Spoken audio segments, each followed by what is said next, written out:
ಸ್ನೇಹಿತರೆ, ಮೀಡಿಯಾ ಮಾಸ್ಟರ್ಸ್ಗೆ ಸ್ವಾಗತ ಸುಸ್ವಾಗತ.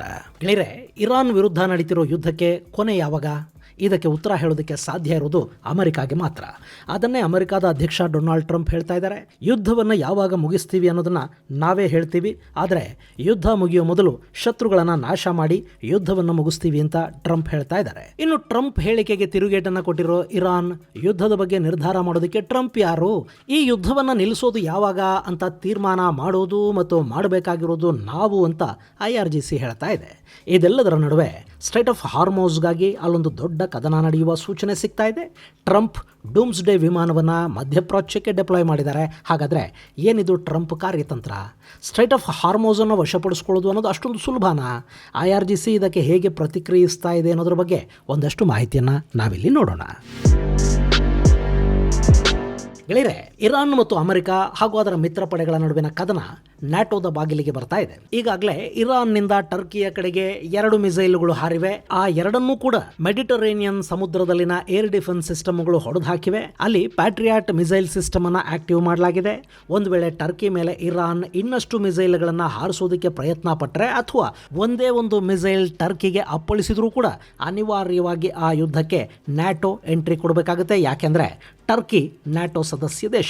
ಸೊ ಇಲ್ಲಿ ಟರ್ಕಿ ಮೇಲೆ ದಾಳಿ ಆದರೆ ನ್ಯಾಟೋದ ಆರ್ಟಿಕಲ್ 5 ಅಲ್ಲಿ ಕಾರ್ಯರೂಪಕ್ಕೆ ಬರುತ್ತೆ. ಇದು ಇರಾನ್ಗೆ ಮತ್ತಷ್ಟು ಸಮಸ್ಯೆಗಳನ್ನು ತಂದೊಡ್ಡೋ ಸಾಧ್ಯತೆ ಇರುತ್ತೆ. ಇಲ್ಲಿ ಅಮೆರಿಕ ಕೂಡ ಇದನ್ನೇ ಬಯಸ್ತಾ ಇರೋ ಹಾಗೆ ಕಾಣ್ತಾ ಇದೆ. ನಮಗಾಗಿ ಯುದ್ಧಕ್ಕೆ ಬನ್ನಿ ಅಂದರೆ ಅದು ಅವಮಾನ. ಸೊ ಟರ್ಕಿ ಮೇಲೆ ದಾಳಿ ನಡೆದು ಟರ್ಕಿಗಾಗಿ ನ್ಯಾಟೋ ಪಡೆಗಳು ಬಂದರೆ ಅದರಿಂದ ಲಾಭ ಆಗೋದು ಅಮೆರಿಕ ಮತ್ತು ಇಸ್ರೇಲ್ಗಳಿಗೆ. ಹೀಗಾಗಿ ಒಂದು ದಾಳಿ ಟರ್ಕಿ ಮೇಲೆ ನಡೆಯೋದಾದರೆ ನಡೆದು ಬಿಡಲಿ ಅಂತ ಅಮೆರಿಕ ಕೂಡ ಅಂದ್ಕೋತಾ ಇದೆ. ಸೊ ಇರಾನ್ನ ಅಚಾತುರ್ಯಗಳು ಅವಿವೇಕಗಳಿಂದ ಈ ಯುದ್ಧಕ್ಕೆ ನ್ಯಾಟೋ ಕೂಡ ಎಂಟ್ರಿ ಕೊಟ್ಟರೆ ಆಶ್ಚರ್ಯ ಪಡಬೇಕಿಲ್ಲ. ಮತ್ತೊಂದು ಕಡೆ ಇಸ್ರೇಲ್ ಹಾಗೂ ಅಮೆರಿಕದ ದಾಳಿಗಳು ತೆಹರಾನ್ ಮೇಲೆ ಮುಂದುವರಿತಾ ಇವೆ. ಈ ದಾಳಿಯ ಕಾರಣದಿಂದ ಇರಾನ್ನ ರಾಜಧಾನಿಯ ಮೇಲೆ ಕಾರ್ಮೋಡ ಆವರಿಸಿದೆ. ಶತ್ರುಗಳು ನಡೆಸ್ತಾ ಇರೋ ಮಿಸೈಲ್ ಸ್ಟ್ರೈಕ್ನಿಂದ ಚಿಮ್ತಾ ಇರೋ ಬೆಳಕು ಮಿಂಚಿನ ಹಾಗಲ್ಲಿ ಕಾಣ್ತಾ ಇದೆ ಅಂತ ಹೇಳ್ತಾ ಇದ್ದಾರೆ. ಅಷ್ಟರ ಮಟ್ಟಿಗೆ ಮಿತ್ರ ಪಡೆಗಳು ತೆಹರಾನ್ನ ಮೇಲೆ ಬಾಂಬುಗಳ ಸುರಿಮಳೆಗರಿತಾ ಇವೆ. ಅಷ್ಟೇ ಅಲ್ಲ, ಅಲ್ಲಿ ಕಾರ್ಬನ್ ಅನ್ನೋದು ಆಕಾಶವನ್ನು ಎಷ್ಟರ ಮಟ್ಟಿಗೆ ಆವರಿಸಿಕೊಂಡಿದೆ ಅಂದರೆ, ಮೊನ್ನೆ ಇರಾನ್ನ ಕೆಲವು ಕಡೆಗಳಲ್ಲಿ ಸ್ವಲ್ಪ ಮಟ್ಟಿಗೆ ಮಳೆ ಆಗಿದೆ. ಅದು ಬರೀ ಮಳೆ ಅಲ್ಲ, ಕಪ್ಪು ಮಳೆ. ಮಳೆ ನೀರಿನ ಜೊತೆಗೆ ನೆಲಕ್ಕೆ ಬಿದ್ದಿದೆ. ಯಾವ ಮಟ್ಟಕ್ಕೆ ಹೊಗೆ ಇರಾನನ್ನು ಆವರಿಸಿಕೊಂಡಿದೆ ಅನ್ನೋದು ಆ ಮಳೆಯ ಹನಿಗಳು ಸೃಷ್ಟಿಸಿದ ಕಪ್ಪು ಕಲೆಗಳಿಂದ ಗೊತ್ತಾಗ್ತಾ ಇದೆ. ಗೆಳೆಯರೆ, ಇಲ್ಲಿ ಇಸ್ರೇಲ್ ಮತ್ತು ಅಮೆರಿಕಗಳು ನಿರ್ದಿಷ್ಟ ದಾಳಿಗಳನ್ನು ಮಾಡ್ತಾ ಇವೆ. ಇಲ್ಲಿವರೆಗೆ ಸುಮಾರು 2,000 ಟಾರ್ಗೆಟ್ಗಳನ್ನು ಗುರುತಿಸಿ ದಾಳಿ ಮಾಡಲಾಗಿದೆ. ಹೀಗಾಗಿ ದೊಡ್ಡ ಪ್ರಮಾಣದ ಜನಸಾಮಾನ್ಯರ ಸಾವು ನೋವು ಇರಾನ್ನಲ್ಲಿ ಆಗ್ತಾ ಇಲ್ಲ ಅನ್ನೋದು ಇಸ್ರೇಲ್ನ ವಾದ. ಆದರೂ ಸುಮಾರು 1,500 ಮಂದಿಯಲ್ಲಿ ಸಾವಿಗೀಡಾಗಿದ್ದಾರೆ ಅಂತ ಹೇಳ್ತಾ ಇದ್ದಾರೆ. ಯುದ್ಧ ತೀವ್ರತೆಯನ್ನು ಪಡ್ಕೋತಾ ಇರೋ ಸಂದರ್ಭದಲ್ಲಿ ಅಮೆರಿಕದ ಅಧ್ಯಕ್ಷ ಡೊನಾಲ್ಡ್ ಟ್ರಂಪ್ ಇರಾನ್ ಯುದ್ಧದ ಬಗ್ಗೆ ಮಾಧ್ಯಮಗಳ ಜೊತೆ ಮಾತಾಡಿದ್ದಾರೆ. ಈ ಯುದ್ಧ ರೆಜಿಮ್ ಚೇಂಜ್ಗಾಗಿ ನಡೀತಾ ಇದೆ. ಇರಾನ್ನ ಸಾಮಾನ್ಯ ಜನರಿಗೆ ಸ್ವಾತಂತ್ರ್ಯವನ್ನು ಕೊಡಿಸೋದಕ್ಕಾಗಿ ನಾವು ಹೋರಾಟ ಮಾಡ್ತಾ ಇದ್ದೀವಿ. ಸೊ ಇದನ್ನು ಹೇಗೆ ಮುಂದುವರಿಸಬೇಕು, ಯಾವಾಗ ನಿಲ್ಲಿಸಬೇಕು ಅನ್ನೋದನ್ನು ನಾವು ಡಿಸೈಡ್ ಮಾಡ್ತೀವಿ ಅಂತ ಹೇಳೋದ್ರ ಮೂಲಕ ಅಮೆರಿಕ ಮನಸ್ಸು ಮಾಡೋವರೆಗೆ ಈ ಯುದ್ಧಕ್ಕೆ ಫುಲ್ ಸ್ಟಾಪ್ ಇಲ್ಲ ಅನ್ನೋ ಸಂದೇಶವನ್ನು ಟ್ರಂಪ್ ಕೊಟ್ಟಿದ್ದಾರೆ. ಆದರೆ ಟ್ರಂಪ್ ಆಡಿರೋ ಮಾತಿಗೆ IRGC ಕೆರಳಿದೆ. ಇಲ್ಲಿ ಯುದ್ಧ ಶುರು ಮಾಡಿರೋದು ಟ್ರಂಪ್ ಇರಬಹುದು, ಆದರೆ ಯುದ್ಧವನ್ನು ಯಾವಾಗ ನಿಲ್ಲಿಸಬೇಕು ಅನ್ನೋದನ್ನು ಡಿಸೈಡ್ ಮಾಡೋರು ನಾವು ಅಂತ IRGC ಹೇಳ್ಕೊಂಡಿದೆ. ಈ ಮೂಲಕ ಮಧ್ಯಪ್ರಾಚ್ಯದ ಕದನದಲ್ಲಿ ಯಾರಿಗೂ ಕೂಡ ವಿರಾಮ ಬೇಕು ಅಂತ ಅನ್ನಿಸ್ತಿಲ್ಲ. ಹೀಗಾಗಿ ಆ ನೆಲ ಇನ್ನಷ್ಟು ಬಲಿ ಪಡೆಯುವ ಸಾಧ್ಯತೆಗಳಲ್ಲಿ ಕಾಣ್ತಾ ಇವೆ. ಇನ್ನು ಇರಾನ್ನ ಪಡೆಗಳ ಅಗ್ರೆಷನ್ ಜಾಸ್ತಿ ಆಗ್ತಾ ಇರೋದ್ರಿಂದ ಟ್ರಂಪ್ ಲೆಕ್ಕಾಚಾರಗಳಲ್ಲಿ ಉಲ್ಟಾ ಆಗ್ತಾ ಇವೆ. ಸ್ಟ್ರೈಟ್ ಆಫ್ ಹಾರ್ಮೋಸನ್ನು IRGC ಸಂಪೂರ್ಣವಾಗಿ ಬಂದ್ ಮಾಡಿದೆ. ಅಲ್ಲಿಂದ ಯಾವುದೇ ತೈಲ ಹಡಗುಗಳು ಹೊರ ಹೋಗೋದಕ್ಕೆ ಬಿಡೋದಿಲ್ಲ ಅಂತ IRGC ಹೇಳಿದೆ.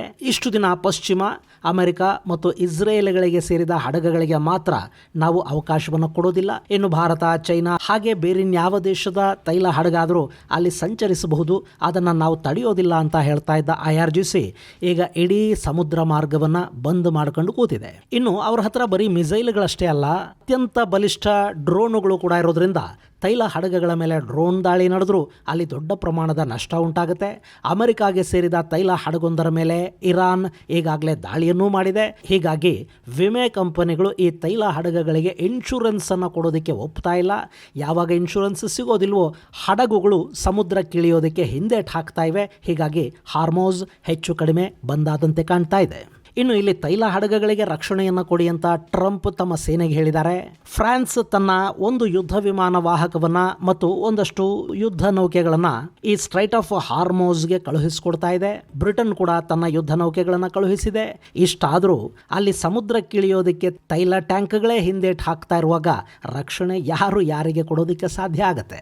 ಹೀಗಾಗಿ ಈ ಸಮುದ್ರ ಮಾರ್ಗದ ಮೇಲೆ ಹಿಡಿತವನ್ನ ಸಾಧಿಸಬೇಕು ಅಂದ್ರೆ ಇರಾನ್ನ ಗಡಿಯಲ್ಲಿನ IRGCಯ ನೆಲೆಗಳನ್ನ ನಾಶ ಮಾಡಬೇಕು. ಅದರಲ್ಲೂ ವಿಶೇಷವಾಗಿ ಬಂದರ್ ಅಬ್ಬಾಸ್ ಅನ್ನ IRGCಯಿಂದ ಕಿತ್ಕೋಬೇಕು. ಈಗ ಅದಕ್ಕಾಗಿ ಟ್ರಂಪ್ ದೊಡ್ಡ ಪ್ಲಾನ್ ಒಂದನ್ನು ಮಾಡ್ತಾ ಇದ್ದಾರಾ ಅನ್ನೋ ಅನುಮಾನಗಳು ಮೂಡ್ತಾ ಇವೆ. ಯಾಕೆಂದ್ರೆ ಈಗ ಮಧ್ಯಪ್ರಾಚ್ಯಕ್ಕೆ ಟ್ರಂಪ್ ಅವರ ಡೂಮ್ಸ್ಡೇ ವಿಮಾನ ಪ್ರವೇಶಿಸಿದೆ.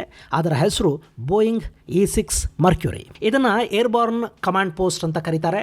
ಈ ವಿಮಾನದಿಂದ ಸಾಗರದ ಆಳದಲ್ಲಿ ಮುಳುಗಿರುವ ಸಬ್ಮರಿನ್ಗಳನ್ನು ಎಚ್ಚರಿಸಿ ಅವುಗಳಿಗೆ ಸ್ಪಷ್ಟ ಸಂದೇಶವನ್ನು ರವಾನೆ ಮಾಡೋದಕ್ಕೆ ಸಾಧ್ಯ ಆಗುತ್ತೆ. ಅಲ್ಲದೆ ಅಮೆರಿಕಾದಲ್ಲಿರುವ ಕಮಾಂಡ್ ಸೆಂಟರ್ಗಳಿಗೆ ಸಬ್ಮರಿನ್ಗಳ ಸಂದೇಶ ರೀಚ್ ಆಗದೇ ಇರೋ ಸಂದರ್ಭದಲ್ಲಿ ಈ ಏರ್ಬಾರ್ನ್ ಕಮಾಂಡ್ ಸೆಂಟರ್ ಅನ್ನ ಸಬ್ಮರಿನ್ ಸಿಗ್ನಲ್ ಕಳೆದು ಹೋದ ಸ್ಥಳಕ್ಕೆ ಕಳುಹಿಸಿ ಅಲ್ಲಿ ಸಬ್ಮರಿನ್ಗಳನ್ನು ಹುಡುಕಿ ಅವುಗಳ ಜೊತೆ ಸಂಪರ್ಕವನ್ನು ಸಾಧಿಸೋದಕ್ಕೆ ಅಥವಾ ಸಬ್ಮರಿನ್ ಏನಾಯಿತು ಅನ್ನೋದನ್ನ ಪತ್ತೆ ಮಾಡೋದಕ್ಕೆ ಕೂಡ ಈ ವಿಮಾನವನ್ನು ಬಳಕೆ ಮಾಡ್ತಾರೆ. ಹಾಗೆ ಈ ಯುದ್ಧ ವಿಮಾನದ ಮೂಲಕ ಅಮೆರಿಕದ ಅತಿ ಭಯಾನಕ ಮಿನಿಟ್ ಮ್ಯಾನ್ ಮಿಸೈಲ್ ಅನ್ನು ಕೂಡ ಏರ್ಬೋರ್ನ್ ಲಾಂಚಿಂಗ್ ಕಂಟ್ರೋಲ್ ಸಿಸ್ಟಮ್ನ ಮೂಲಕ ಕಂಟ್ರೋಲ್ ಮಾಡುವ ಕೆಪಾಸಿಟಿ ಇದಕ್ಕಿದೆ. ಹಾಗೆ ಅಮೆರಿಕಾದಲ್ಲಿನ ನ್ಯೂಕ್ಲಿಯರ್ ಕಮಾಂಡ್ ಸೆಂಟರ್ ಜೊತೆ ಕೂಡ ಈ ಡೂಮ್ಸ್ಡೇ ವಿಮಾನಗಳು ಕಮ್ಯುನಿಕೇಷನ್ ಅನ್ನು ಹೊಂದಿವೆ. ನ್ಯೂಕ್ಲಿಯರ್ ದಾಳಿಗಳನ್ನು ಸಂಘಟಿಸೋದಕ್ಕೆ ಕೂಡ ಇದು ಸಹಾಯ ಮಾಡುತ್ತೆ ಅಂತ ಹೇಳ್ತಾರೆ. ಇನ್ನು ಈ ಯುದ್ಧ ವಿಮಾನವನ್ನು ಬೋಯಿಂಗ್ ಸಂಸ್ಥೆ ನಿರ್ಮಾಣ ಮಾಡಿದೆ. ಅಮೆರಿಕಾದ ನೌಕಾದಳ ಇದನ್ನ ಹೆಚ್ಚಾಗಿ ಬಳಸುತ್ತೆ. ಇಂಥ 16 ವಿಮಾನಗಳು ಈಗಾಗಲೇ ನಿರ್ಮಾಣಗೊಂಡಿದ್ದು ಅಮೆರಿಕಾದ ಅಧ್ಯಕ್ಷರಿಗೆ ಸಮಸ್ಯೆಗಳುಂಟಾದಾಗ ಕೂಡ ಈ ವಿಮಾನಗಳನ್ನೇ ಬಳಸ್ತಾರೆ.